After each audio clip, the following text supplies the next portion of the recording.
পঁচিশে মার্চ যে 25শে মার্চ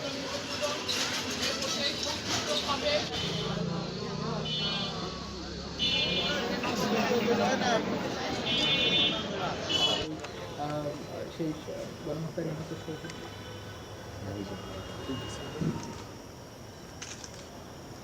নাগরিক 1971 সালে যারা গণহত্যা সেটির আন্তর্জাতিক আমরা স্বীকৃতির দাবি জানাই। সে লক্ষ্যে আমাদের যে সংগ্রাম সেই সংগ্রাম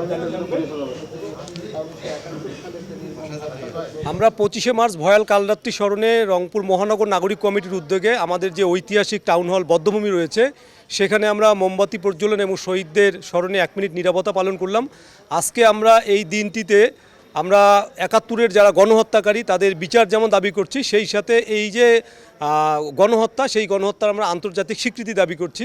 সেই দাবিতে আমাদের যে সংগ্রাম সেই সংগ্রাম আমরা অব্যাহত রাখব। আমরা পাক হানাদার বাহিনীর বিরুদ্ধে আমরা সংগ্রাম করে আমরা বাংলাদেশ বিজয়ী হয়েছি। আমরা এখন গণহত্যায় যারা জড়িত আমরা তাদের বিচার দাবি করেছি এবং আন্তর্জাতিকভাবে আমরা এর স্বীকৃতি দাবি করছি। আমরা যতক্ষণ পর্যন্ত স্বীকৃতি দাবি পাবো না এবং তাদের বিচার হবে না ততক্ষণ পর্যন্ত আমরা নাগরিক কমিটি আন্দোলন চালিয়ে যাব।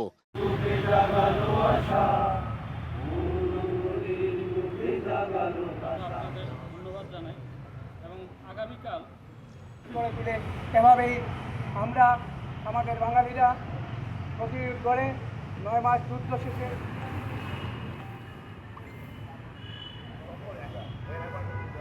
তাদের সামান্য কিছু ইনটকি যেই ফেল দিয়ে প্রতিরোধ করেন। আমাদের অনুষ্ঠানের শুরু করব, তার আগে আমার